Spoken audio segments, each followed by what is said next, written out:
EPA meteorologist Bobby Martins here with your outlook for the weekend of February 8th and 9th, 2025. It is Saturday, and the weekend video forecast is proudly sponsored by the KP Agency in Easton, Pennsylvania. Annual enrollment may have passed, but every day over 10,000 Americans turn 65, and that could be you soon. If you're approaching 65 or planning your retirement, it's the perfect time to get your Medicare options in order. Our friend Kristen, the owner of the KP Agency, is here year-round to help you navigate the Medicare maze, making sure you get the coverage you need when you need it.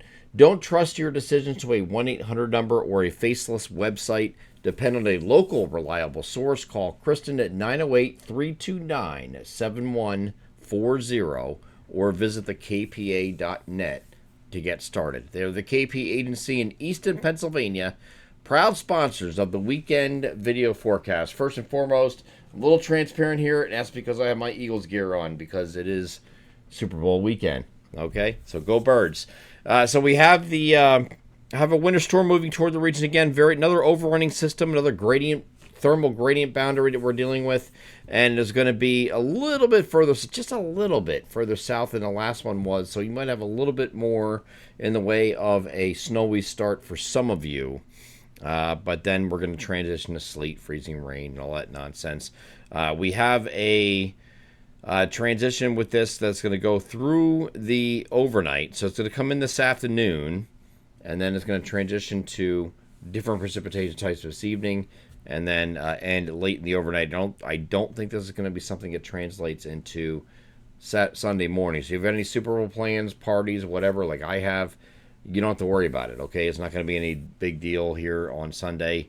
Maybe a little dicey in the morning yet for the areas that get any frozen precipitation until they clear the roads and whatnot. But other than that, it should be okay. Here's the NAM high-res future simulated radar. I'm starting this off at 3 o'clock in the morning on Saturday. Or excuse me, 3 o'clock in the afternoon on Saturday. Precipitation breaking out across our southwestern areas between 12 and 3, and then it moves off to the northeast. You can see on the front edge of this, the blue is snow, the pink is sleet, and the freezing rain, of course, is in the purple color. You'll also have in the southeastern areas here a little bit of rain in our coastal areas. That's going to spread off to this direction like this, and there will be a little bit once you get up to here. There's going to be some rain involved with this once it starts off as a brief sleet, snow, or whatever it is, and then it's going to go over to rain in those particular areas. With the rest of us, you have snow off to the north, and there could be significant snow once you get up in these areas here that remain all snow. That includes far northern New Jersey and far northeastern Pennsylvania, where you could have some significant snow up in these regions, but I don't think you're going to get too much in the middle here. You're going to maybe get an inch or two from Lehigh Valley up to Williamsport and into parts of central New Jersey before it changes over to sleet. And there could be some heavy sleet involved with this. That sleet counts as snow because I know it's not. They're two different precipitation types, so both accumulate. So we are putting them on the same map. If you look at our snow map for today, it looks like this, where you have Area A is going to be a sleet to start, going to freezing rain. No snow is expected there. Area B might start off as brief snow, going over to sleet and then freezing rain. Area C is a 1 to 2 inch range that goes over to sleet, and in southern parts of Area C could go over to a little bit of freezing rain or drizzle at the very end, but most of that is not going to be in the form of freezing rain. Area D we have here is 2 to 5 right now, and Area E is 5 to 8. I will tell you that if we make any changes to this map on Saturday, this might be more like a 2 to 4 instead of 2 to 5. This might be a 4 to 6 instead of or a 4 to 7, I'm sorry, instead of a 5 to 8. It's just minor changes, but with the trends that I'm seeing this evening, well, it might be just a slightly less on the upside there, but it's not going to be much. There's going to be some snow there. Certainly is a dominant precipitation type across areas D and especially E. With the snow part of this, there's not a lot of quantitative precipitation with this particular event, so we're not going to get upsides of 10 inches plus or anything like that showing up. Here's the freezing rain that we have for this region, is mostly targeting the south central Pennsylvania, northern Maryland area, right along the Mason-Dixon line. Most notably, Area C here is 0.1 to 0.2 inches of freezing rain.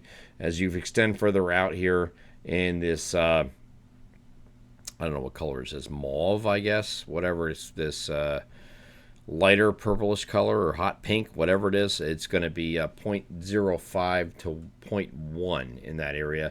You can have locally higher amounts in every of those locations, but you see this all concentrated to basically I-78 and points south for any freezing rain accrual for this particular system. So we might make adjustments here to the snow map slightly in the far northeastern areas on Saturday morning. That would be the only change, but as far as the contours of the map, they look pretty good.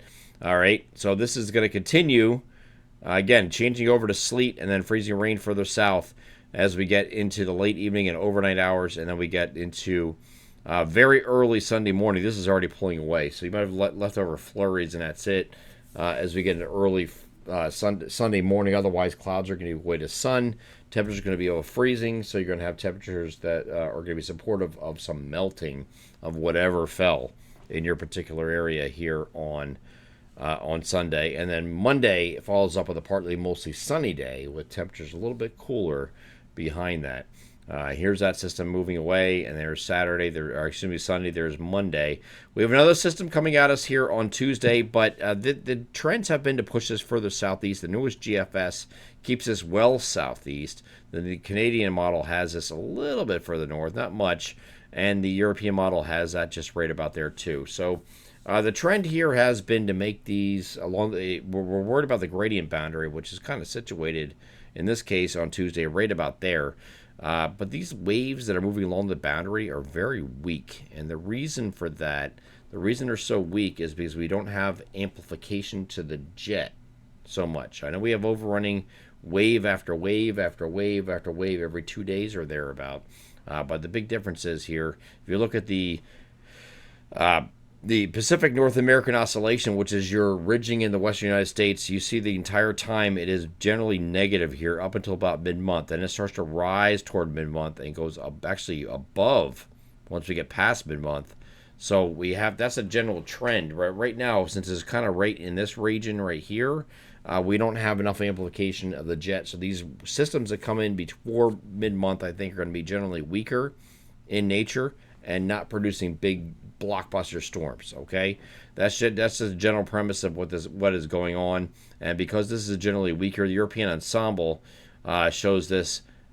This is looking at just 12 hours ago, and it had this whole area here targeted with a pretty good snowstorm. And then you go to the current run, and it's further southeast. Okay, so everything has been trending kind of southeast with here on Tuesday. And this is why I was telling you we're taking this one storm at a time. We're looking at things ahead, and we know we're going to have an active pattern every 2 days going forward from that. There's another one on Thursday. There's another one next weekend.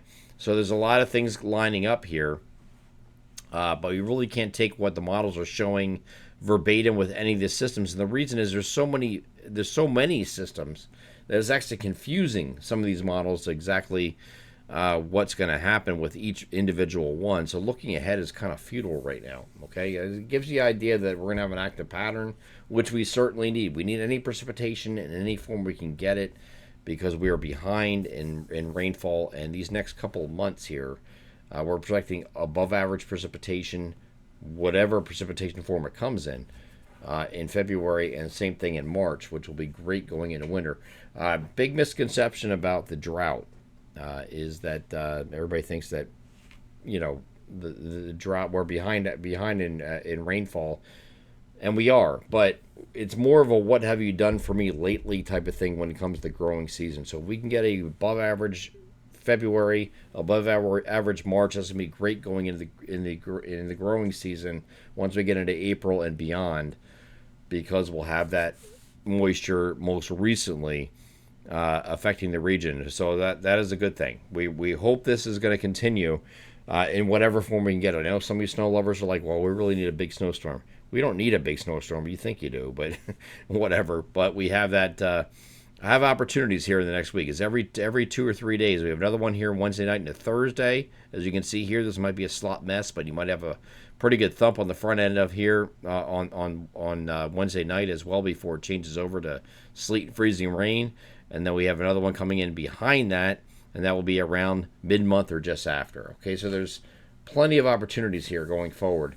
It's just a matter of where that boundary exists and how amped these systems are coming in. And again, because of this, because this is negative right now, I don't expect anything really overly amped until we get past mid-month. Then we'll start to see a little bit more in the way of amplified systems and bigger storm potential at that time.